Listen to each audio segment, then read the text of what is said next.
Yep. Looks like we are recording.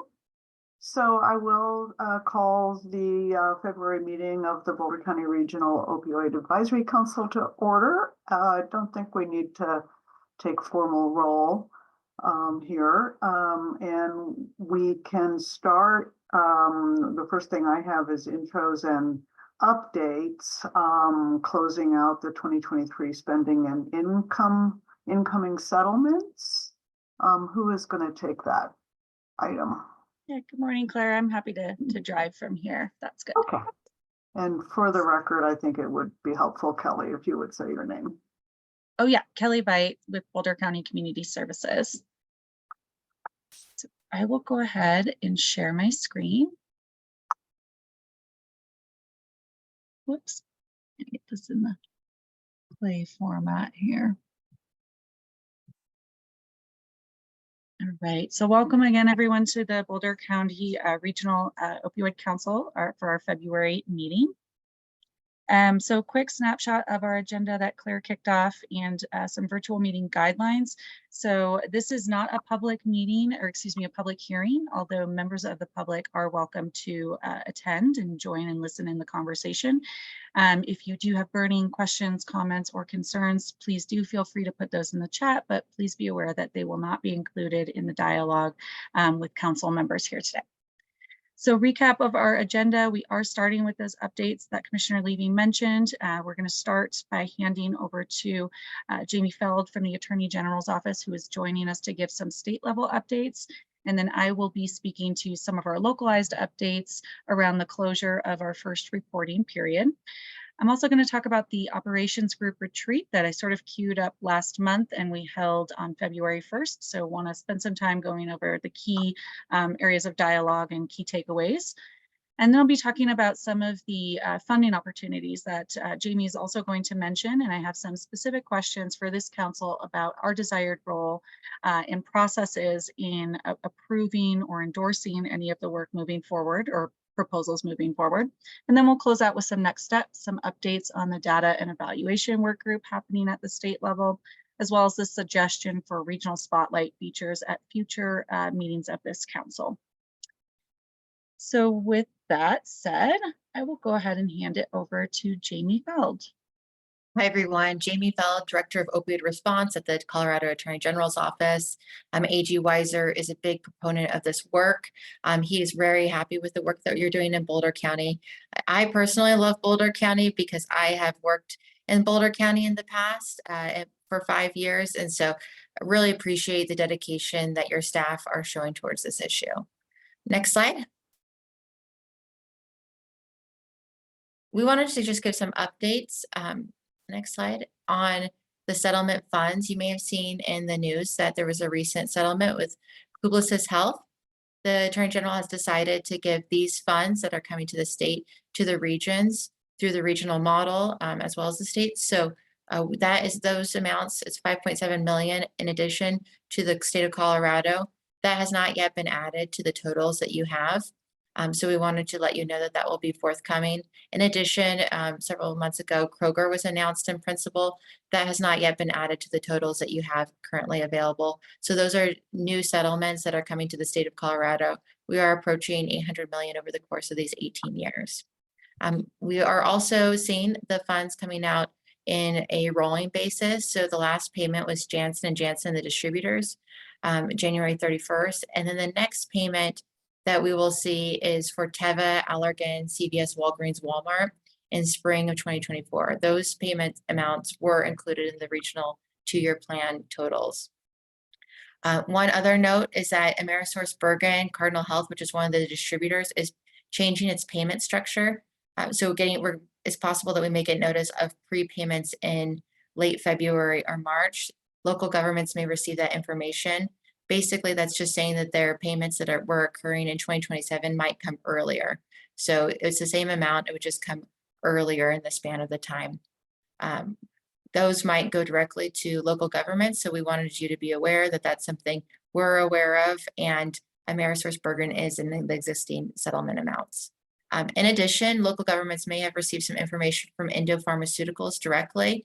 We sent out a FAQ sheet to all local governments, Essentially, no action is needed if you receive that by mail. The states had to take action, and they will be included in our next round of settlements, and we'll keep you informed, but there's no action needed on voting. However, it is allowable through the MOU. Are there any questions on Indo or Amerisource or Publicis? Kroger, as I mentioned, was reached as an agreement in principle. In the coming months, we will have to reach out to all local governments, those 312 local governments, to get another signing on of the agreement. We appreciate your support. That does help us maximize the amount that comes to the state of Colorado. Great, next slide. We did get approval from the Colorado Opioid Abatement Council, which oversees the regional share and the infrastructure share, that we will be moving to Exhibit E for the Colorado Opioid Settlement Cost Portal. So previously there was an Exhibit A. It's very similar. Exhibit A was just created earlier in our Colorado MOU before Exhibit E was finalized in the national settlements. Exhibit E is what is in the national settlements and is already in our MOU, but it's just a little bit more explicit in some areas. In addition, it also has some core strategies that you'll see. I'll put a link to it in the chat. For the most part, it overlaps quite closely with Exhibit A, but when you will be doing your reporting next year, this will be the framework that you'll be using. I think the interesting component to note is that they do identify a couple of core strategies at the beginning, which we will also highlight. And those are just slightly more pronounced. I'll just state them right now. Those core strategies, they include naloxone or other FDA-approved drug to reverse opioid overdose, medication-assisted treatment, distribution, and other opioid-related treatment, pregnant and postpartum women, expanding treatment for neonatal abstinence syndrome, expansion of warm handoff programs and recovery services, treatment for incarcerated population, prevention programs, expanding syringe service programs, and evidence-based data collection and research analyzing the effectiveness of abatement strategies. And then below that is just a list of other treatment and prevention. Again, I think you'll see that it's very similar to Exhibit A. It's just structured slightly different and calls out these core strategies. Also, we've been watching just national reports and studies. One was around the importance of engaging people with lived experience and opioid settlement decision-making. I know that that's been a really key focus of your operations group and your provision of funds for this too. So that is one thing that we are also seeing at the national level that's being called out in disbursement of settlement funds. Next slide. I mostly went over this already, but these slides I'll give to you just for your records. For your financial management, you may want to just note that anything that's coming from the bankruptcy is coming from a separate account called NOAC 2, and then the others are coming from Brown Grow directly. Since these are coming over a rolling basis, please let us know if you have questions about the payment that you received. You can also go directly into your Brown Grow portal. We are seeing some entities identifying the benefit of having a separate account to manage these funds. I can't speak to that specifically for you all, or a coding mechanism just to be able to really track it. We know it can be challenging just with these different payments, and it's different than a state or a national grant. They are coming in over a period of time. But again, your Brown Grow portal is going to be the best way to rectify what amounts there are, and always reach out to us. So I've mentioned the distributions, the national settlement. We also are putting on our dashboard the most recent plans, and that is eventually where we will put the expenditures as well. So I'll put that link, and then we just updated the local government page to include information about which entities are routing their funds to the regions and which ones are not. I know in Boulder that you are routing all the funds to the regions. Of note, we are seeing a lot of benefit just on the state level for routing funds to the regions. We have 77 or so that had previously determined to receive their funds directly. And after this first round of expenditures, we've really heard that an increase in desire for more local governments to route their funds to the regions, and we anticipate that number to decrease over the coming years. Kelly mentioned the data work group. We're really appreciative of Boulder County's participation in this data work group. It's a work group that has been developed in support with the Colorado Opioid Abatement Council. The COAC has identified that they would like to put funds aside from the infrastructure share to support a data evaluation plan at the state level. And so we're really appreciative of Boulder County's input into that to make sure that whatever is developed really is beneficial to regions and local governments. Next slide. So here's just our regional dashboard. If you go to the link I put in the chat, you will also see the plans that should be reflective of the most recent plan updates. It's also where we will update the expenditure reports once we do some data cleaning. Some exciting news is that we had 100% completion of all local governments, regions, infrastructure share entities, which were 103 in total by the expenditure reporting deadline of February 9th. I was quite impressed that we had that 100% level of commitment, and it really shows that Colorado is engaged on this issue. I do want to highlight that Boulder County did an excellent job of reporting detail for the expenditure report. I was just looking at the lines. There's maybe like 25 lines of each specific expenditure, and we didn't note very much need for data cleaning for Boulder County's reporting. So kudos to you all for the detail and level of thought that you put into your expenditure reporting. Our team will be doing some data cleaning over the next couple of months, but we anticipate for those expenditures to be on our dashboard in spring. And that is all publicly accessible. All the shares are required to be publicly accessible through the Colorado MOU. Also a part that Colorado is being recognized nationally. I'll be presenting in May to Johns Hopkins. They gave Colorado the inaugural state award for principles and use of opioid settlement funds. And again, it's kudos to you all that are doing such excellent work on reporting and using these funds for approved uses. Next slide. This is the planning website that I mentioned. We are going to be looking at this through Exhibit E. And so one note is that there's a little bit more specificity in Exhibit E on some areas. I think one area we're starting to discuss, I know the sheriff has reached out to us as well, is around in Exhibit A. It's a bit more broad for law enforcement expenditures. In Exhibit E, it's a little bit more specific. And so the Colorado Opioid Abatement Council is looking at a little closer, like what will be allowable for law enforcement expenditures. Really, they are our oversight committee, and they do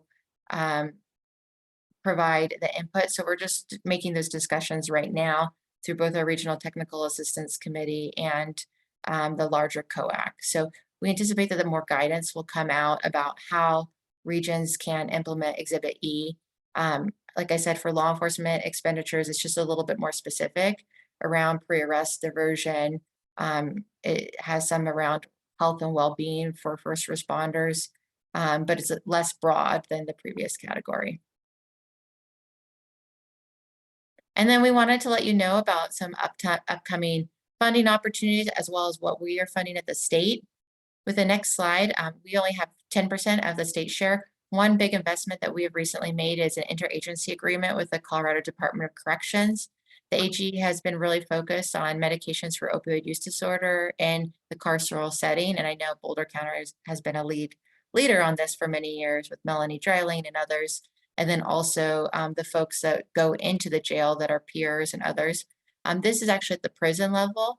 So we are funding medications for opioid use disorder at the prison to ensure the continuity of care if they're receiving medications for opioid use disorder in the jail, that if they're transitioned to the prison, that they will continue to receive those services. And then also for continuity of care upon release. So ensuring that they are connected to Medicaid, have an appointment with an in-reach provider prior to release. So we wanted you to know about that just because of your work as well in the carceral setting. Next slide. We also have launched the Opioid Response Strategic Impact Grant. So this will be $8 million. There was a notice of intent to apply that was due February 13th. If an entity did not submit an intent to apply, they can still apply for the application, which is due March 8th. That's a frequent question we're getting. And then there is a pre-application webinar February 27th. For any questions, since it's a competitive opportunity, it's best to go to procurement@coag.gov. And our team can't answer any questions just because of the ethics that it has to go through our procurement team.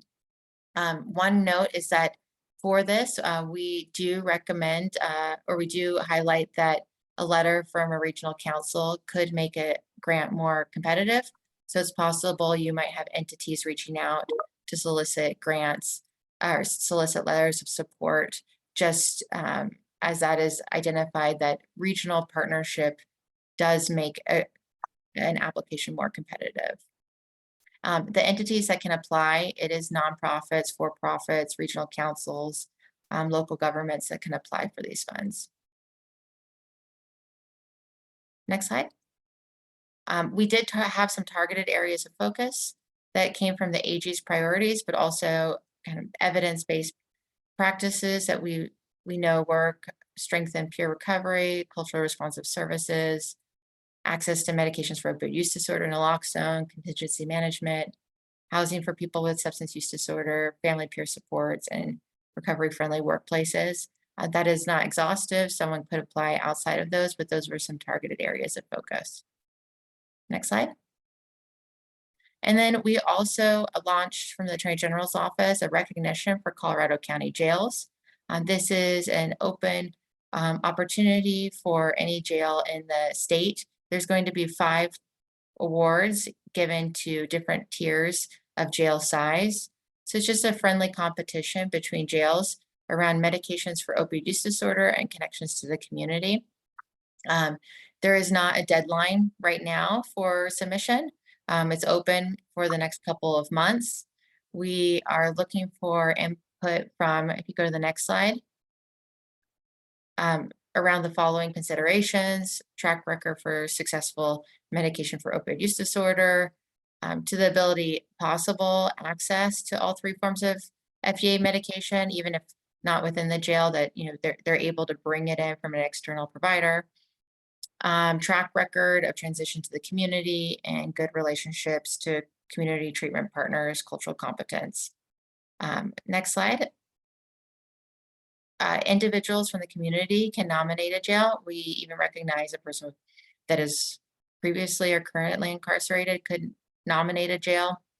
Next slide. It does just have some open-ended, I didn't include it, but open-ended section on areas of interest. So wanted folks to know about that. We will announce the awardees at our conference, which we're looking at having likely end of September or early October in northern Colorado. So hopefully not too far for y'all to come. Looking around maybe Loveland, Embassy Suites area, maybe September 30th, Recovery Day, around that time. And that's when we'll announce the awardees of the Matt in Jail opportunity. So this was just a note that we have heard just that some entities reach out saying that they've been endorsed by the AG's office. We just want to remind folks, if anyone does say that they've been endorsed by our office, please reach out to us directly. We have gotten some questions about a specific agency or organization and whether they've been endorsed specifically. Next slide. I did want to share one organization that we have been working with is Rise Above Colorado, and then SE2. They are doing a campaign for us called Connect Effect, and we're looking forward to having the possibility of a mini grant coming out. It's been a little bit slow going, but hopefully in the next couple of weeks, we'll have some opportunities and information about this.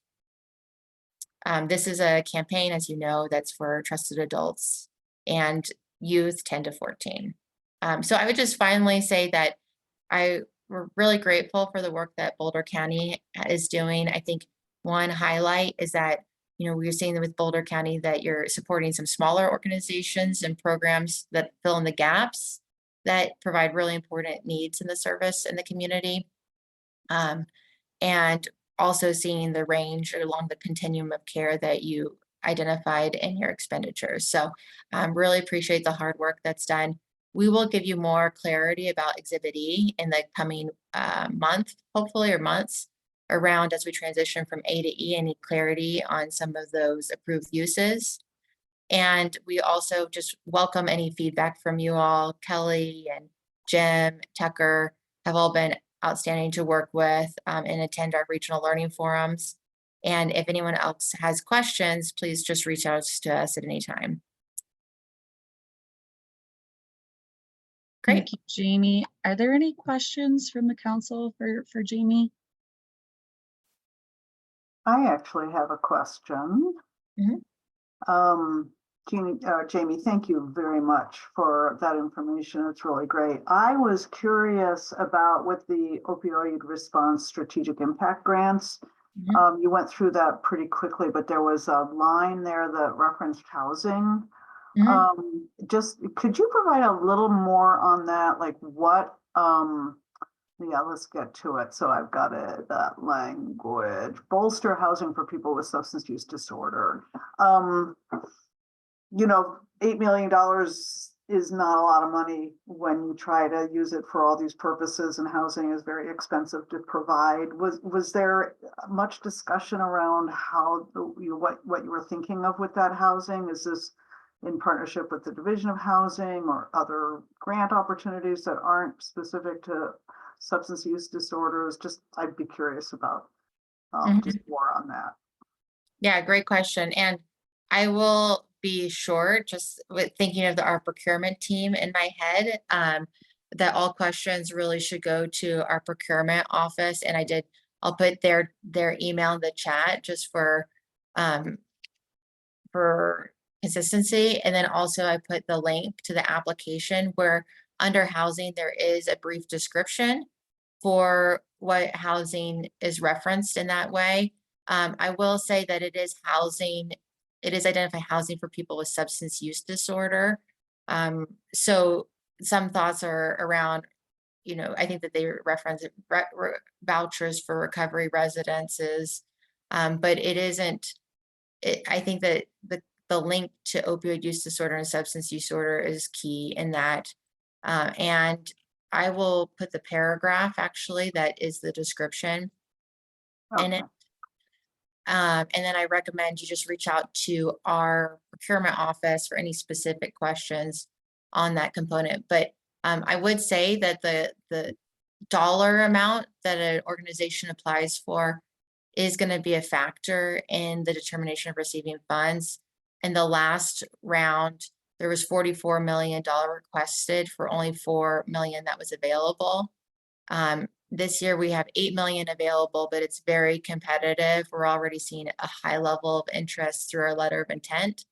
And so I don't think that a very high dollar amount will be as competitive as something else. So that's just a consideration. We know that housing is an important social determinant of health.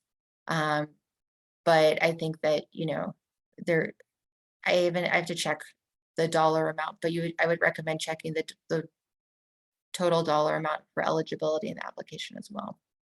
Okay, and just one follow-up within Exhibit E or maybe in the existing Exhibit A, is housing or vouchers for people with substance use disorder permissible use of our regional settlement funds? They do call out housing, particularly recovery residences. I will just pull out from Exhibit E where that language is. So I'll put that in the chat while we are talking. For some reason, it looks like I'm having trouble pasting and copying. So I might have to see if I put it in a different form. But that is an allowable use. But it does need to be connected to individuals with opioid use disorder or substance use disorder more broadly. Sure. Again, we are seeing a benefit of using these funds also for smaller entities to kind of fill in the gaps too. One note of importance is that this has to be for forward-looking strategies. It cannot be for supplanting. And so that's a key component. If there is a item that is being used or identified, these have to be for new programs, new opportunities to address the crisis. And I think that's one component with law enforcement they're looking at too, is just ensuring that it's for forward-looking strategies. Thanks. Very helpful. And I admire your ability to post things in the chat while you're talking. Yeah.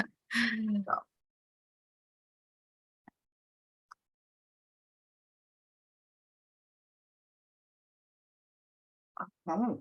Any other questions? And I see Harold has joined us from Longmont.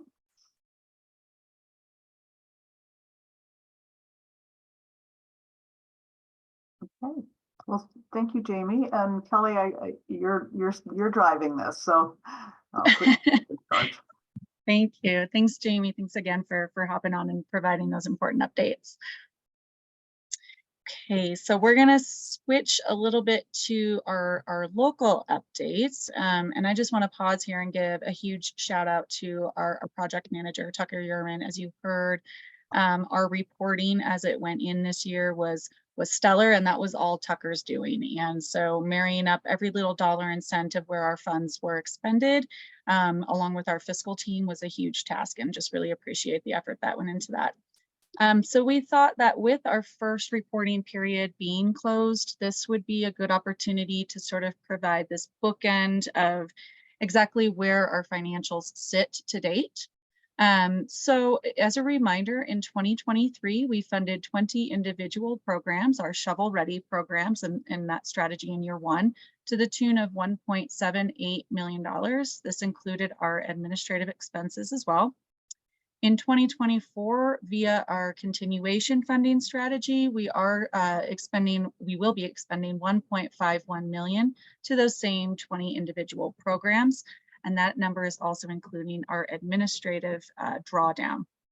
So our totals to date, we have expended or allocated $3.3 million of our funds so far.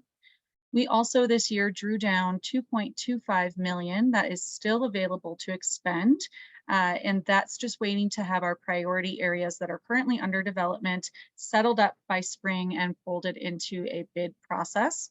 I'll touch more on that a little bit later.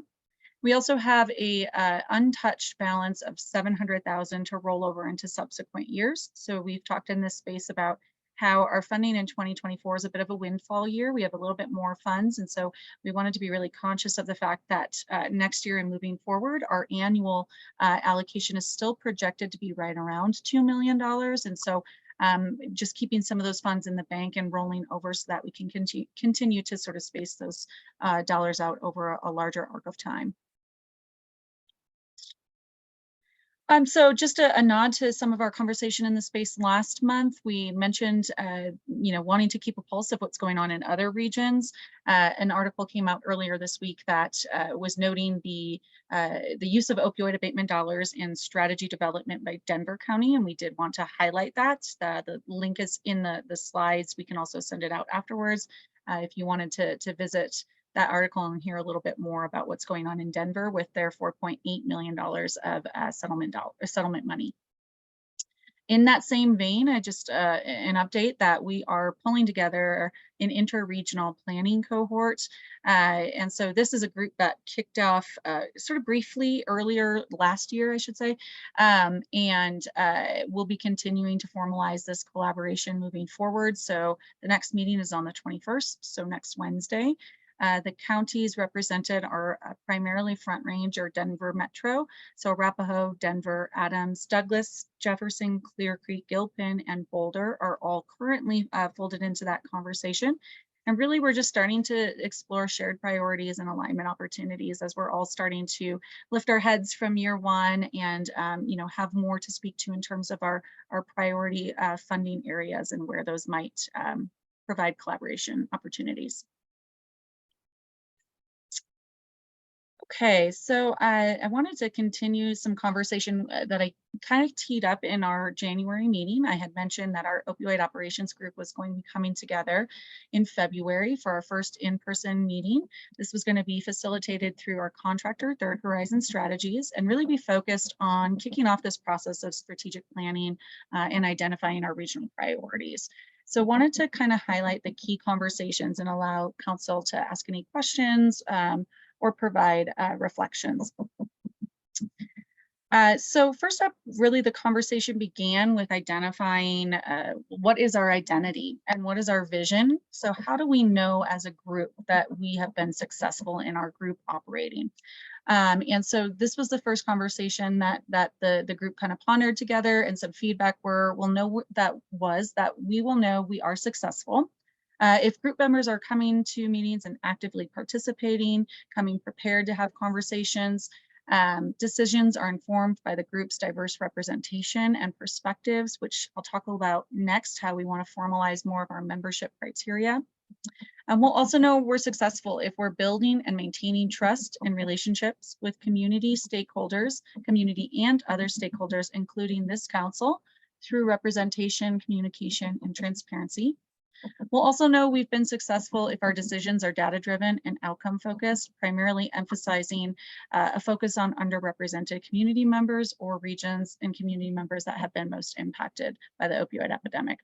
And then also we'll know that we're successful if our strategic priorities accurately reflect community need. In that same vein of community engagement, we had some dialogue around what does this look like? How do we sort of come up with a strategy for community engagement? The group made the decision to host an ad hoc work group of individuals on this, the operations board that might be interested in developing a broader community engagement approach via sort of a standalone work group. And so we're still pulling together participants who are interested in that. And some of the initial conversation of what vehicle might come forward from community engagement or to facilitate community engagement has been quarterly community convenings, where we might go out into the community, invite members to the public to learn more about this process, our plans, our strategies, funding opportunities, and then of course to invite dialogue and feedback from community members. So still underway in exploring those initial ideas of community engagement. We also had a lot of conversation around membership norms and agreements. There was a little bit of conversation actually in our January council meeting, as you might recall, around the operations group charter, what the role is of the group, what the roster looks like, how do we make sure the membership is really reflective of our needs. And so we mirrored that conversation at our operations group retreat. I will say, you know, this initial roster, excuse me, this initial operations group roster was really brought together at the beginning of all of this work when, you know, we didn't have a ton of information of what this was all going to look like. And so what we did know at that time was that we had these 5 approved spending areas. And really those were the areas that we made sure we wanted to include and have represented on the board for those perspectives and areas of expertise. However, we know more now. We know both about the state process and timeline. We also know more about our own process and how this work has evolved. And so we wanted to step back and take a look at the group and say, who else are we missing? What are the perspectives that are not reflected here that we do feel need to be at the conversation? So 2 kind of points came up, or actions, I suppose, decisions from this conversation. The first had to do with proxy representation. So as we've had group members either turn over from roles turning over, or certain group members that used to participate are no longer available to participate, folks have asked about putting other individuals from their organization or department or area into their role. And so it prompted a broader conversation about recruitment and membership and proxy representation, et cetera. So some decision around that was that all operations group members will have a pre-identified proxy representative who is able to reflect that designated perspective and area of expertise, not simply just reflect that they belong to the same organization or team. We also wanted to make sure that group members felt some ownership over making sure their proxy representatives are really brought up to speed and are in tune with this process, because this is such a historical kind of a process heavy conversation in this group. It takes someone who's really been plugged in along the way to actively participate. And so some conversation around what that might look like to have proxies attend operations groups as guests in listening only mode, just to kind of keep abreast of the conversation, or to have individual board members pivot and make sure that they're sort of connecting with their representatives around any of the conversation or work happening in this group. We also identified and put into our charter that community services staff will identify ahead of time if there's ever a vote, a known vote coming up on the agenda, so that we can let the board members know, so that ideally individuals are present for that and not a proxy. However, if a proxy needs to attend, that they are properly brought up to speed on what's being voted on. And so the second area of conversation where we had some decision is, what are these perspectives that we want to make sure are reflected? And so you can see some of them over on the left are kind of reflective of those approved purpose areas, and therefore we kind of have, you know, representation already in this space: prevention, harm reduction, treatment, recovery, etc. But some other areas that we wanted to specifically call forward and have representation have to do with geographic representation, making sure the mountain regions and rural communities are represented, making sure our larger municipalities have a seat at the table, and making sure that we hold space for individuals that sort of liaison or move between the state and other regions in sort of a collaborative sense that can provide a pulse of that. Nonprofits, our university system. Boulder, of course, has the unique opportunity of being a region that hosts a state university, and so making sure that that stakeholder group is plugged into the conversation. And then also community members with lived experience, as you heard Jamie mention, has always been a priority on our group. And so we did in the charter, didn't include here, but did break down, you know, what are the different perspectives even within that kind of classification that we want to make sure are captured. So LGBTQ plus individuals with life experience, BIPOC community members with life experience, etc. And so just making sure that there's varied perspective even across the lived experience arc.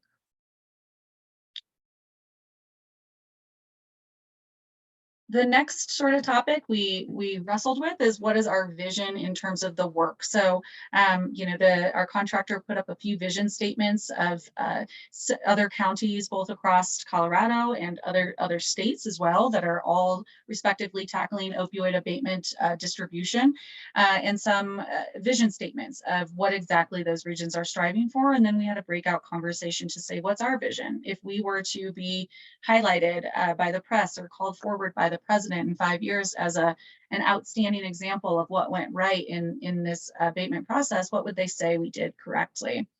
And so some of the shared responses or trends that came across in our breakout groups were that we would have an increased quality of life in the region and a reduction of death by overdose.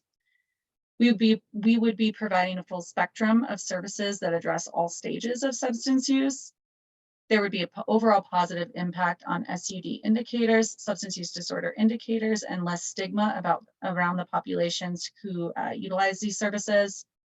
There would be collaboration between partners and not silos. Our priority areas that we continue to identify and fold into funding priorities will be reflective of an equity lens. So they would be trauma-informed, geographically responsive, culturally responsive. And we would use data to understand and be responding to the root causes. So not just treatment-oriented funding, but really understanding a little bit more of what's happening to kind of drive this epidemic from the start, and funding interventions at that level as well.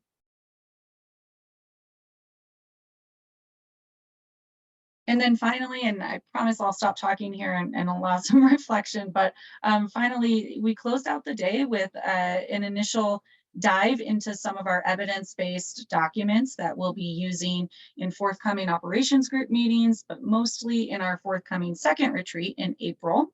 And those documents are really the kind of capture of the evidence-based or best practices or principles that have been called forward around abatement investments and strategies. And some of those we've touched on a little bit in this council, such as the John Hopkins primer and the primary principles that we should be thinking through as we start to develop our abatement strategies.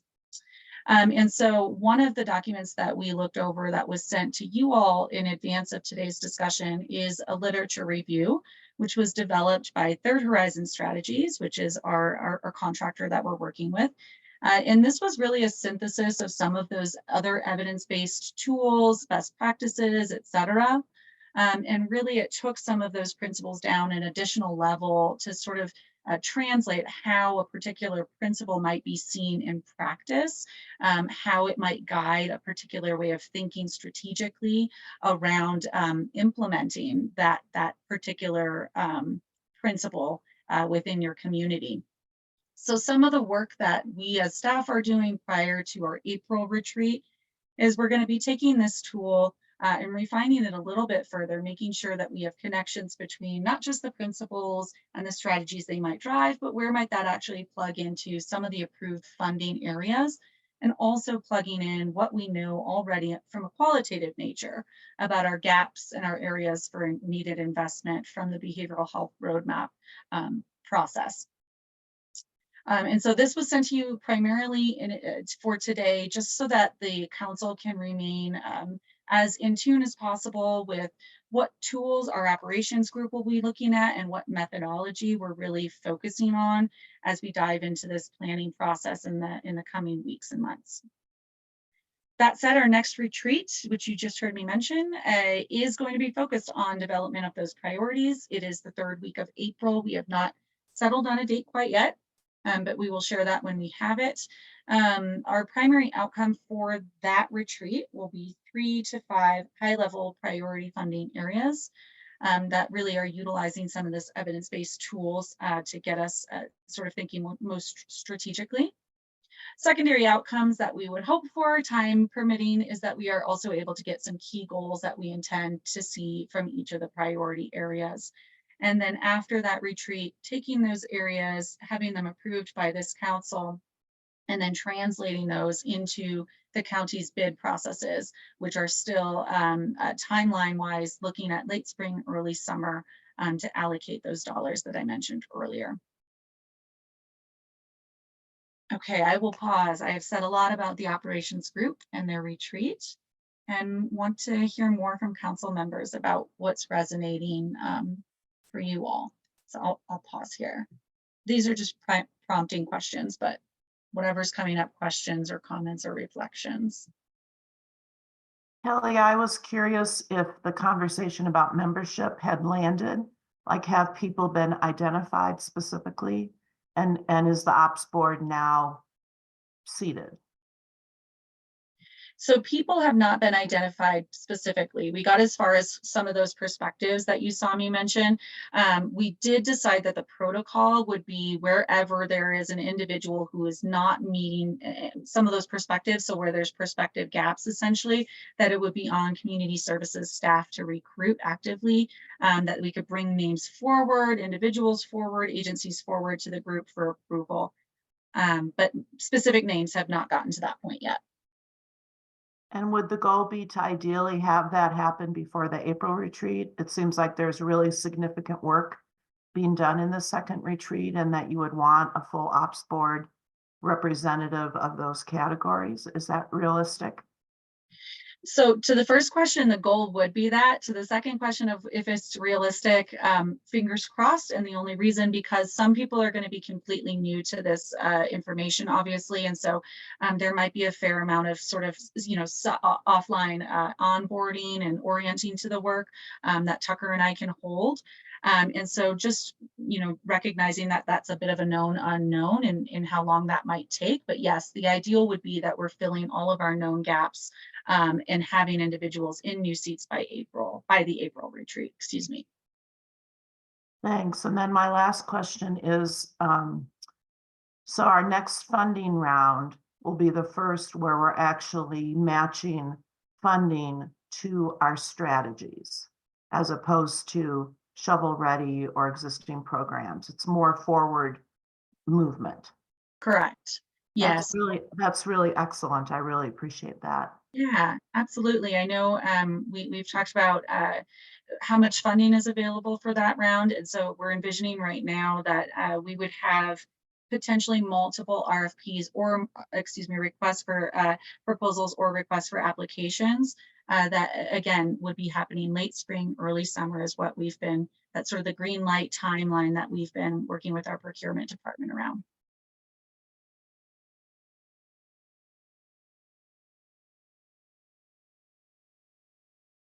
Oh, Claire, I can see you're talking about muted, but I didn't realize I muted myself. I do have a question, and I didn't see anyone else's hand up.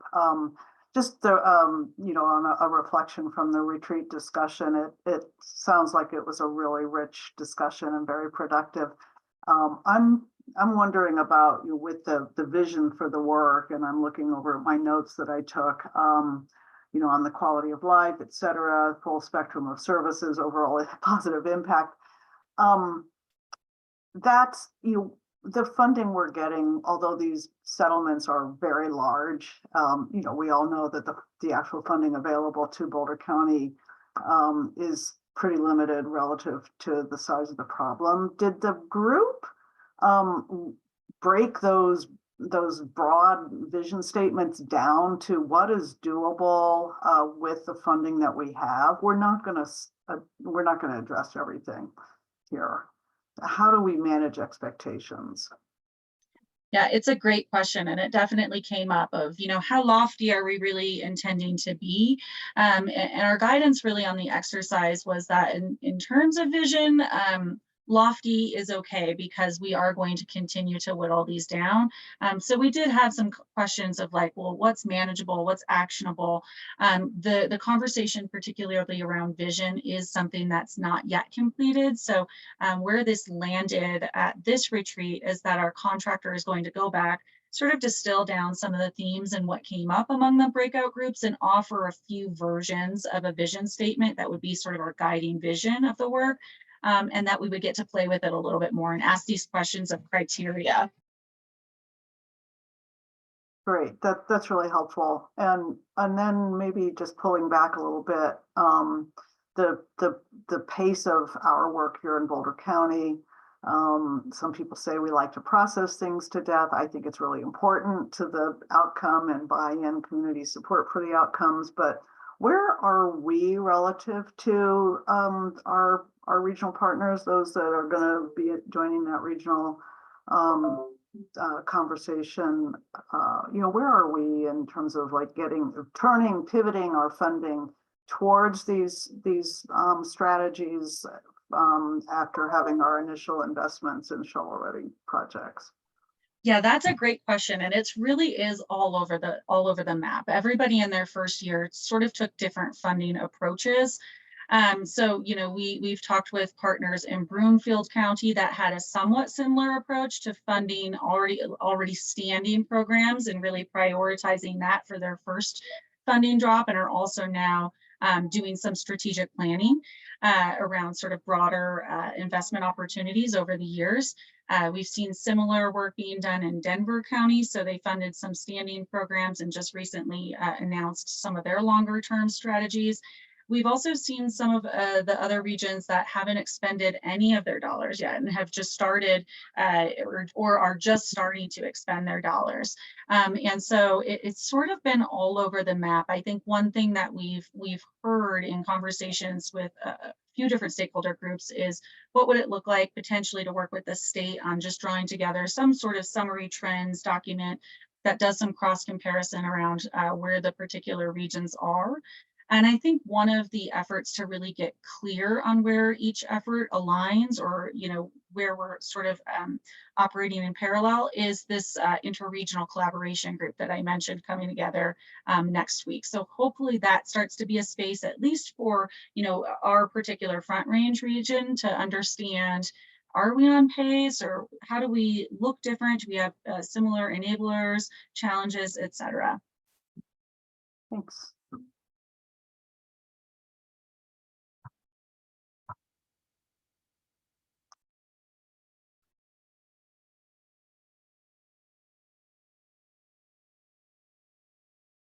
I did just want to gauge, as we continue to kind of play with what updates are most useful to the ROC, and we kind of toggled between higher level, don't want to get too weedy, but really want to make sure that you're informed of our process. And so just a question of reflection, or is this the correct level of update that would be most useful to you as we continue to whittle into the weeds of strategic planning?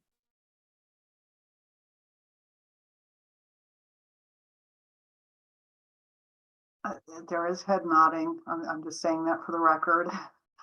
Yeah, if I can, I think it is. I think as we get further onto I had some questions that Claire asked about how are we maximizing the value of money? So I think as this evolves, keeping it high level, but being able to dig in a little bit. So I'm good with this.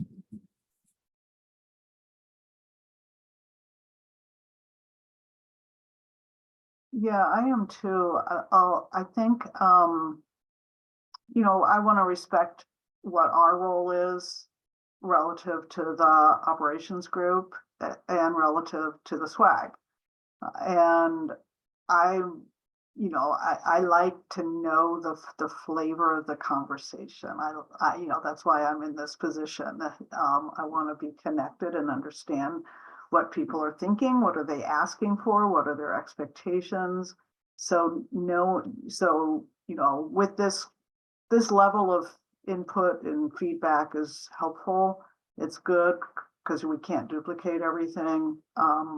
But just knowing, who can I ask for to get more of that, kind of what were the points of tension, or what are the, I don't know, unmet expectations of people.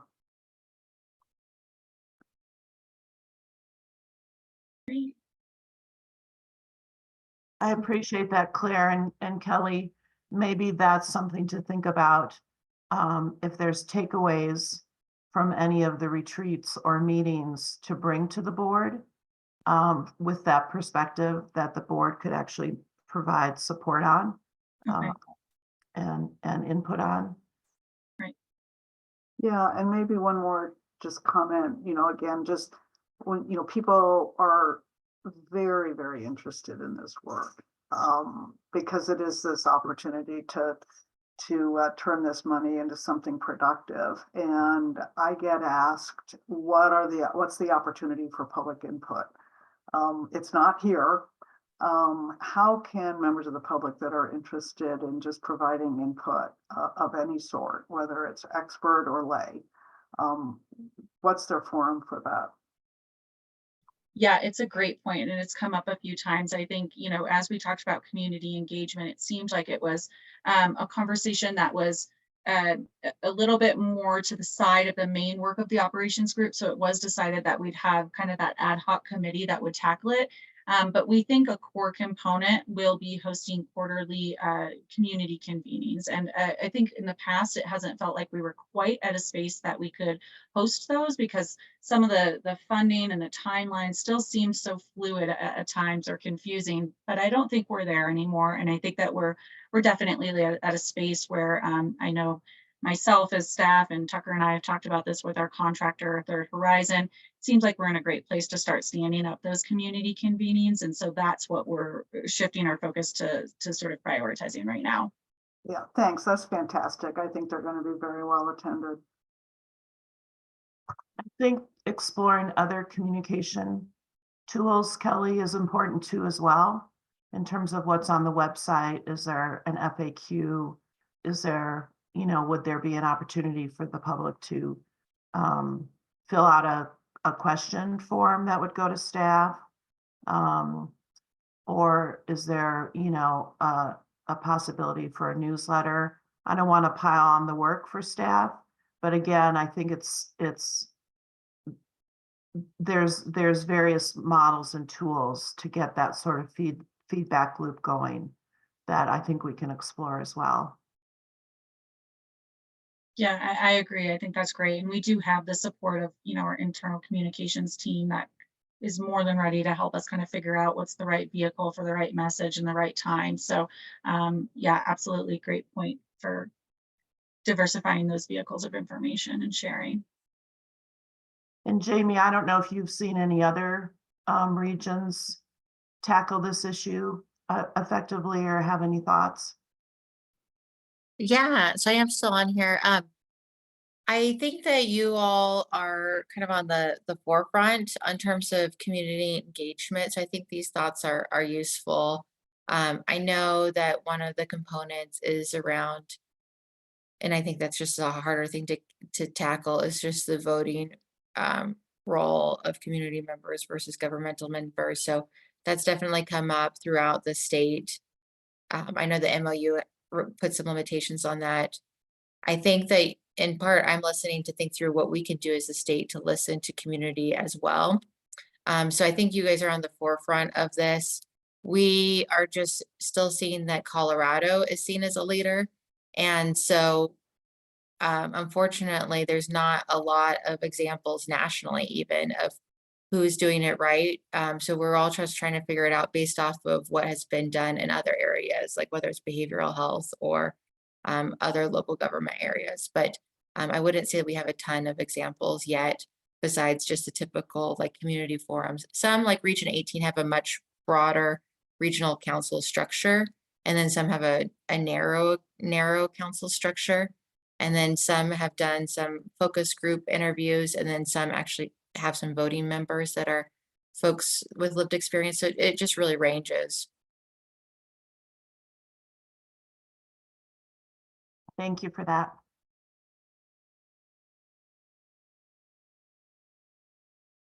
Other questions on the retreat or any of the conversations that I mentioned the operations group tackled?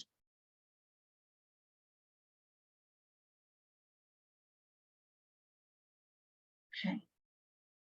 Go ahead and move us forward. Okay, so I wanted to talk a little bit about some of those funding opportunities that Jamie actually queued up for us earlier, the state funding opportunities, and particularly focus on some of this council's role or desired role around approval of some of these projects going forward. So just to give you sort of a basic understanding, so far from the state, we've seen 3 types of grants. We've seen the innovation grants, the infrastructure grants, and the strategic impact grants that Jamie mentioned earlier. The innovation and infrastructure in terms of eligibility has been nearly the same. It includes municipalities, regional entities, or regions themselves, agencies partnered with those municipalities or governments therein.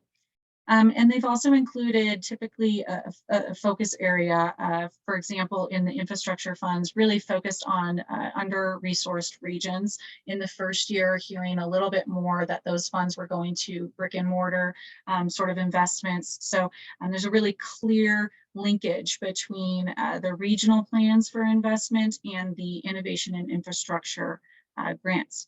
The strategic impact grant is a bit of a different opportunity in which the eligibility is a bit broader. You heard Jamie mention that this is open to nonprofits and for-profits. And so we're going to talk a little bit about what it looks like for us to play a role in that, or what the ideal role would be in that. So I'm going to tackle those first 2 first simultaneously, I should say, because they are more similar in structure. And so these, again, are tied a little bit more clearly to regional work and priorities. So there's a bit of a clearer line between an application that would want to go forward for one of these funding opportunities needing to come through our regional council for formal approval, vetting, approval, or endorsement. So the discussion or questions for the council around these particular grants, and maybe, for example, I'll call your memory to one of the innovation grants that we put forward when we had Indira Gujral from Public Health present on an innovation grant application. I think it was about somewhere in the range of 6 months ago. But so if you can recall what that process looked like, and some of the questions that we have are, we're really trying to initiate the best review and approval process for you as a council to get the correct information to weigh in on whether we want to formally endorse applicants for these funding opportunities. So some examples of information you might feel you need to really endorse a project might be looking at what other regions are doing and planning to submit for these funding opportunities, and maybe gauging those against our own priority areas. One other thing I will note also is that these move pretty quickly. And so because we have a monthly cadence, we have some time constraints to having or hosting a super robust review process. So we're really looking for a way that's most efficient with your time, but also gets you the correct information about a funding proposal to weigh in and or endorse at the regional level. So I'll pause there and see if there's any initial kinds of thoughts coming up.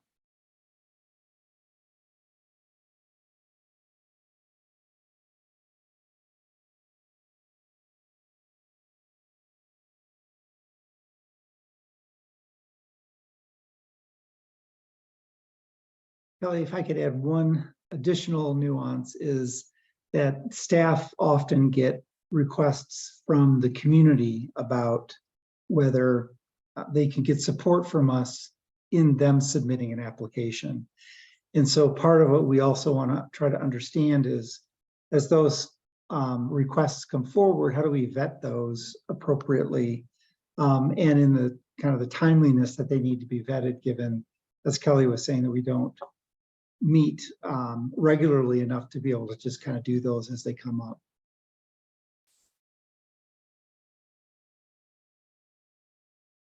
Yeah, I think it's challenging because certainly when we have a partner agency come forth with an idea, it's easier to vet that because we know their work, and we may be funding them through some other funding source.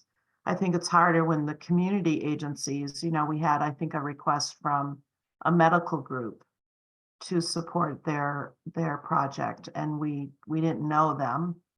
And it seemed like what they were wanting to do was duplicative of what Boulder County Public Health was doing. So I think that made it complicated.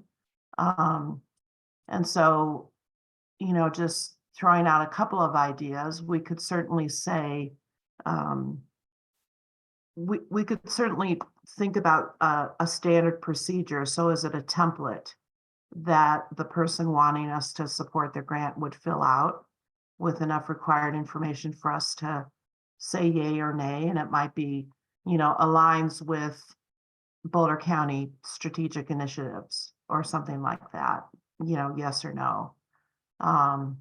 Or the ROC could say it's really out of our scope to be able to provide a letter of support for and someone that we don't have a relationship with. But then that opens questions to transparency and community engagement. So I'm not seeing an easy answer right away to these questions. And I wonder if the council members might guide us to explore more ideas and come back with a recommendation on this and what would be important to you in that exploration. Harold? Yeah, I think generally, so we have the goals and how, when a request comes forward, support, how is it then connecting into the goals, but asking questions to something that you brought up in terms of duplication. Are we duplication, or some things that I would want to know is, are we duplicating something that another agency's doing? And then the question on the duplication is maybe reaching out to the agency to say, are we able to deal with this just in what you're doing? So then if it becomes force multiplier in terms of what we're trying to accomplish, that would shift then how you look at duplication. But if it's not, then maybe it doesn't, because it's not really increasing capacity. And so I think really just kind of a template or a series of questions that lets us start, as it's coming to us, understand what is it doing? How is it in alignment? Is it a duplication? Is it not a duplication? And just getting a sense of flavor of what that really looks like. think would help me. I'm kind of struggling right now to figure out everything, but it's almost a rubric that we go through. And innovation's hard on a rubric because sometimes something's new. And then I think it's, you know, if there's not a duplication, it is an alignment. How is this new? And then almost doing a risk reward assessment. And, you know, what's the potential reward versus cost, not really risk, but a return on investment calculation is what's the potential reward based on the investment.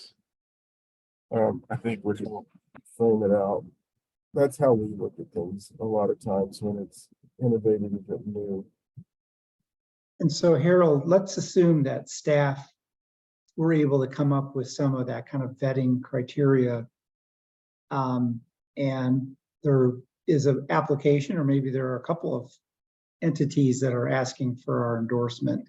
And we go through that process and they look possible. They look to be in alignment with our goals and so forth.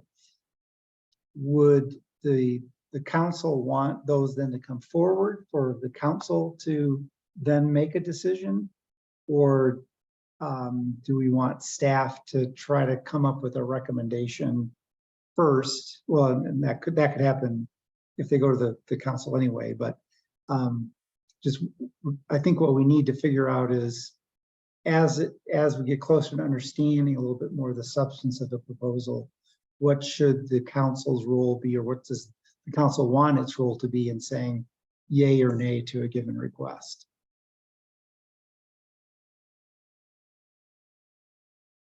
I mean, I would like to hear from others. You know, Jim, you did remind me of something that's similar to what we go through when we're looking at affordable housing and submitting into the LIHTC world, is also understanding how many people are wanting to get letters of support and what is the capacity of, if it's one pool of money or if it's different pools of money, what's really the capacity, and then what's the value of the letter of support? Because if you have 10 people going in and you support 10 different organizations, then you actually start diluting the value of the letter of support versus figuring out a way to understand what's the likelihood of getting the funding. And I know when we submit to CHAFA on LIHTC, that's part of the conversation, because you don't want to diminish the opportunity generally for the area. And so Right. you're really tactical on what you're supporting and why. So just, you've made me think of that. In terms of the board, I don't really have a feeling on that at this point, but I'd like to hear from others.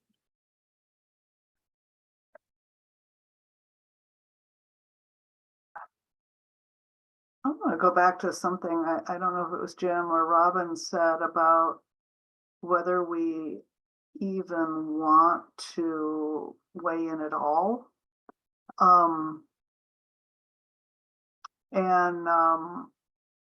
Well, the way I understood these three possibilities, and we're only talking about innovation and infrastructure right now, it seems like infrastructure probably wouldn't be something that an independent organization might apply for. You know, on the one hand, you know, we want coordination and we want to make sure that all these funds are going towards a vision and a goal, and that they're going to maybe have the opportunity to amplify other work. On the other hand, there is this aspect of, you know, we don't have a monopoly on good ideas, and we have our regional pot of money that we control. And maybe a more hands-off attitude is appropriate for these state funds to just, you know, let other ideas come forward here. You know, maybe our staff can be expert sounding boards to help applicants think about what they're doing and how well they're positioned and whether they're effective. But, you know, I wonder about just that, saying, hey, have at it. Here's some money, you know, take your best shot. Maybe you'll hit on something good that we hadn't thought of. It's actually a really good point, because no matter what we choose, we're picking winners and losers.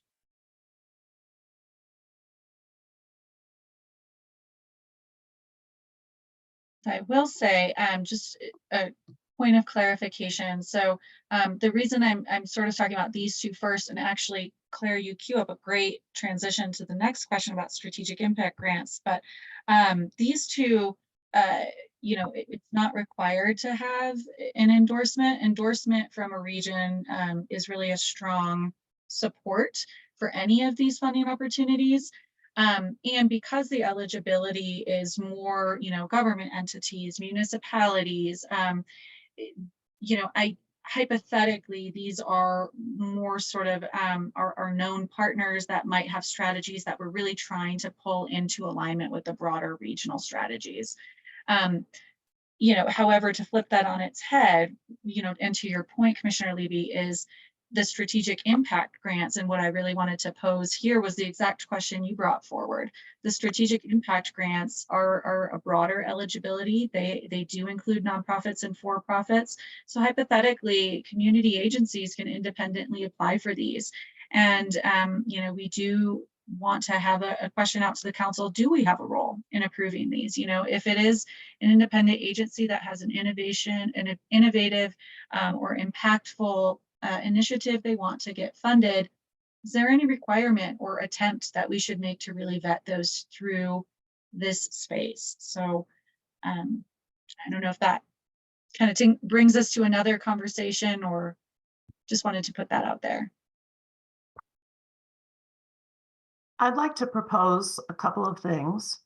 I think it would be helpful in our thought process to hear staff's thoughts about what that rubric would look like, and just to be able to see that. I think the second thing would be to think about the do we have a role or not question. There's a way to have a role in not formally endorsing a project, but I think Harold mentioned it, or Claire, you mentioned it, about advising or informing an outside group of what we're trying to accomplish in terms of our strategies, so that they're in alignment, and that also there can be more of a partnership development in this new area, this new sector. So that could be a role. But I wonder if and I'm just trying to be mindful of time as well, if just a next step could be us playing around with some of the ideas that came forward today and bringing it back just for your continued review. Harold, I see your hand up.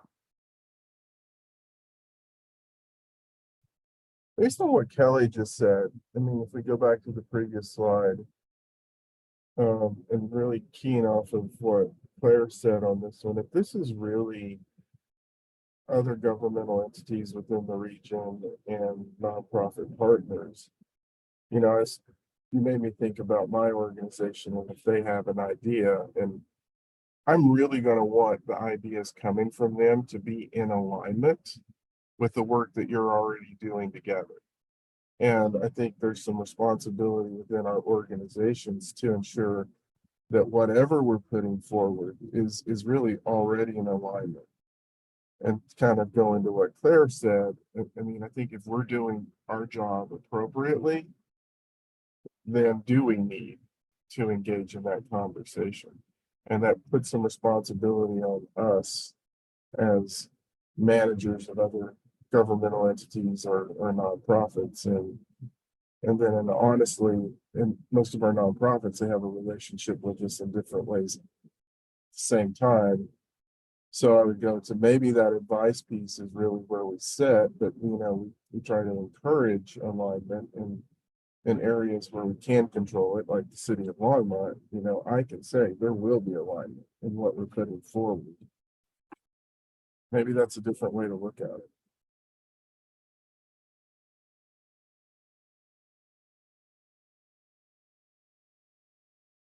At the risk of taking us down another lane, one question that we do have that we would like to get feedback from this group on is that for that strategic grant, we were approached by Broomfield. And again, the state likes to see multi-jurisdictional proposals put forward. And there's a lot of energy around development of peer recovery support services. And Broomfield is interested in partnering with Boulder in submitting an application for that strategic grant. And so one of the things as a part of this conversation is, if we have an opportunity, how do we make a decision about whether or not we should pursue that opportunity? Because it's a little bit in the gray area in terms of decision-making authority. And I can queue up just a little bit more information about that collaboration.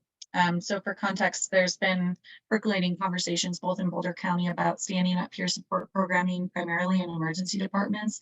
We haven't had a broader strategy really coalesce.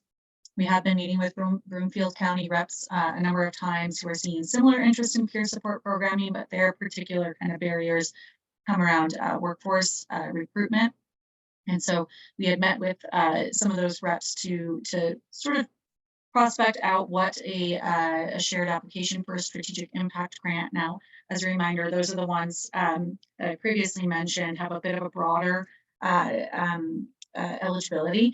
And so what we sort of super preliminary but brainstormed would be that in year one, we would potentially collaborate with hospital systems to establish peer support roles, primarily in the ED and potentially focusing on postpartum population.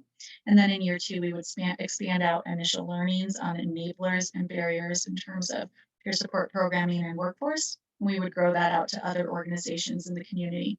And so to Jim's questions, these ideas, when they come forward, because the strategic impact grant is broader, do we have discretion as county staff to say, this really aligns with our priorities, we're going to put forth a proposal with Broomfield, or is this something that we do want to have vetted and approved in this space?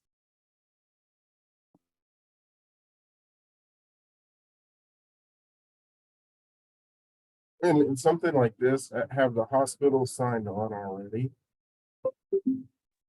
This is all just super preliminary planning. And so we do have some initial work, particularly in Boulder County. Broomfield has done some similar sort of environmental scanning and stakeholder analysis to see where the opportunities are.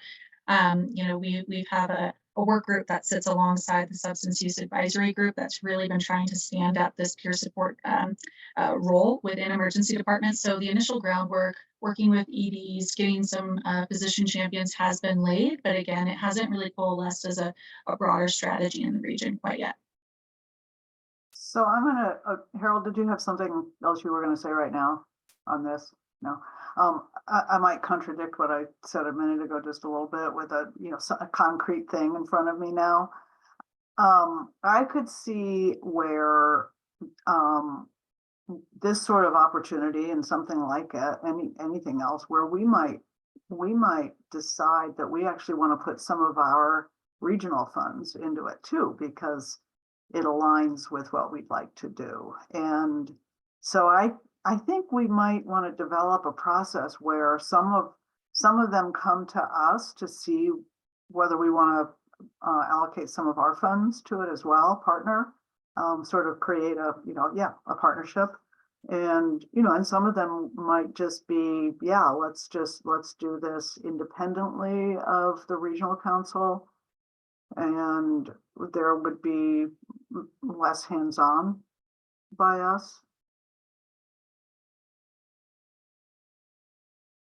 I think it's a both and proposition. I definitely support staff's expertise in weighing these kind of ideas. But for an idea not to come to us, there may be another idea out there that we're aware of that I would think the ROC would want to weigh in on if we choose that it is a role for the ROC to weigh in on.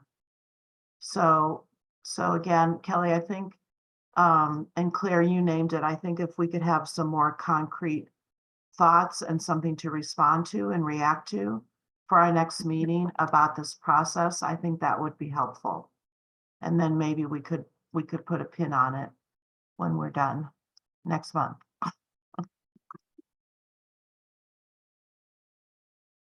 Yeah, we can do that. I will say the the application deadline, I'm pulling March 8th from memory, but Jamie, if you're still on, correct me if I'm wrong. March 8th is the deadline for the strategic impact grant. And so I think that's a great next step, and we can definitely do that as staff. And just to put out there that it might require some weighing in before our next meeting if we did want to put something forward by that deadline.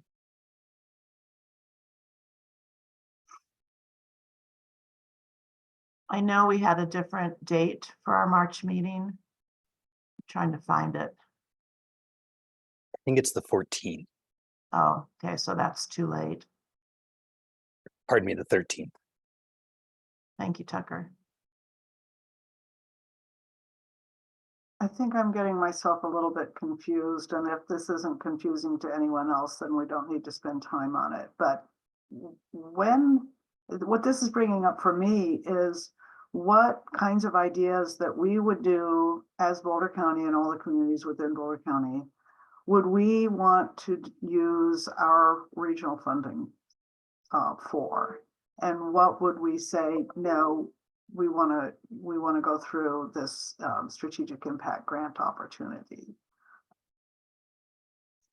Yeah, and I think it's a little bit of potentially, Claire, a little bit of both, in that if it's a good idea that we have that we're funding, and then there's a opportunity that comes around from a grant standpoint, then we could leverage those together to have a much bigger impact. So I think it could be brought forward because of the grant opportunity, and we see that that's good for us and we want to invest additional resources in it. Or it could be something that we're already doing. Grant opportunity comes around, we want to supplement what we're doing by putting in a request for that grant. And there's an opportunity for people to compete for our money based on the strategic priorities and the funding cycles. But those would be public for people to ask for money on. So just to put a point on this, to make it a kind of a very specific ask, because I know we're really close to running out of time here. I would like to request permission from the council to pursue this opportunity with Broomfield, because it's an opportunity to really explore a multi-jurisdictional approach to doing something that could be very beneficial in terms of having peers involved in emergency departments. And because the state looks well upon multi-jurisdictional proposals, we have a little better chance of actually getting funded. And it is consistent with a lot of work that we're doing around peer support services in the county. And so that's just a question for the council to say yay or nay, perhaps, just so that we can then provide closure to Broomfield about whether or not we're going to partner with them.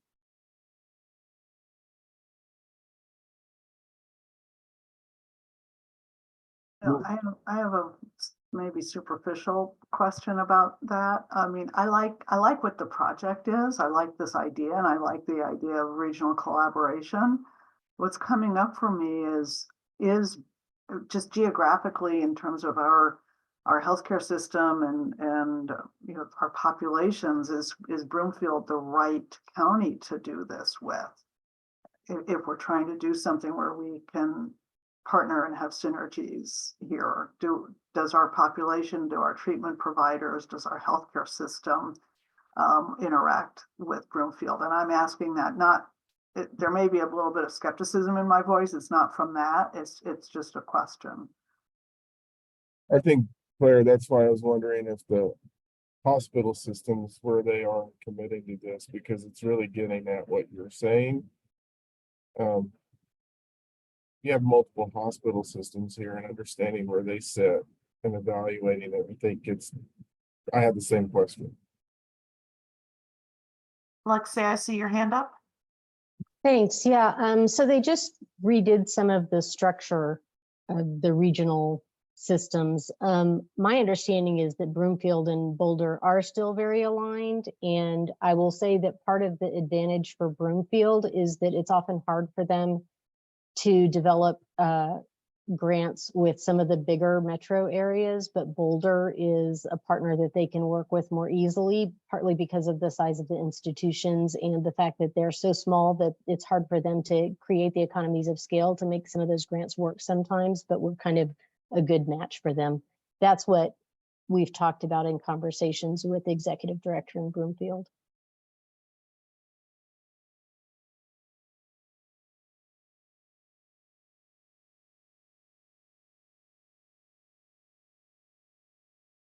So Jim, you're looking for direction here today? Yeah, just because March 8th isn't very far away. Yeah. And I think Broomfield wants to know whether or not we are able to partner with them. Yeah, well, I appreciate Lexi's input. That was really helpful, actually, to just understand context and Harold's question as well on the hospital systems. I think, you know, with Harold's, let's get Harold's question answered, and then I think Lexi has just talked, you know, made the case for why it could be beneficial for Broomfield to partner with us, and you know, we'll have, if there's regional healthcare sharing opportunities, then I would support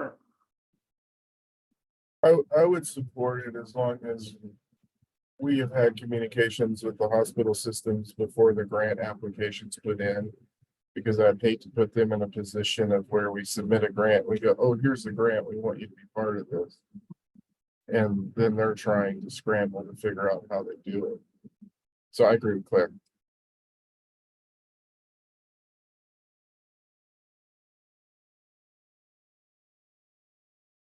That sounds like good direction, and I think we can take that back to Broomfield. And if we can get one or more hospitals on board, I know there's already one hospital that is primed to have a peer. They just have lacked the resources to be placed in their emergency department. So Which hospital? They just changed their name. They're part of Intermountain now, I believe. Good, Sam. Yeah, Good Sam. So if we get the support, we can demonstrate support from a hospital, which I think would be good for the application as well. Does the council feel favorable for us moving forward on the application? All things being equal, it's going to be extremely competitive, I'm sure. So I'm not sure what our chances are anyway, but Yeah, I would support it as well, especially since we don't know of any other ideas that are coming forth, right? We don't know who already submitted a letter of intent. I see Anjali said yes, she would support it. So I think you have your direction. Miranda, did you have any comments? No, I support it too. Okay. great, thank you. So just seeing that we are at time, the last thing I was just going to queue up, but I can hold off, is just upcoming conversations around some weighing in on the work of the data and evaluation work group that Jamie had mentioned, and then an idea to potentially have regional spotlights, representatives of other regions come and speak in this space at future ROC meetings to give a better understanding and insight into their own processes. So just a bit of a tee up, we can continue both of those pieces next month.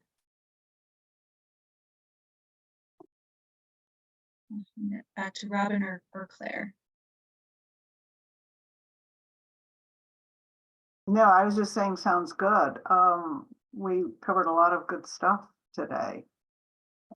So thank you, Kelly, for taking the laboring oar on this whole meeting, and Tucker for all your work on the data and reporting and earning kudos for Boulder County for us. Thank you, and Jim, everybody. And I wanted to acknowledge Barb Halpin, who's been our Zoom technology expert, who is stepping down from that role, and Tucker is going to take it on. So Barb, thank you so much for your help monthly, and glad we got to take one thing off your plate. Thanks. And Tucker and Kelly have already met, so I think there'll be a smooth transition next month. Okay, Yeah, thanks, Barb. all right. Okay. Thank you. Awesome. Bye. Everyone. Everyone. Thanks, Bye-bye. everyone. Bye. Bye-bye. Thank you.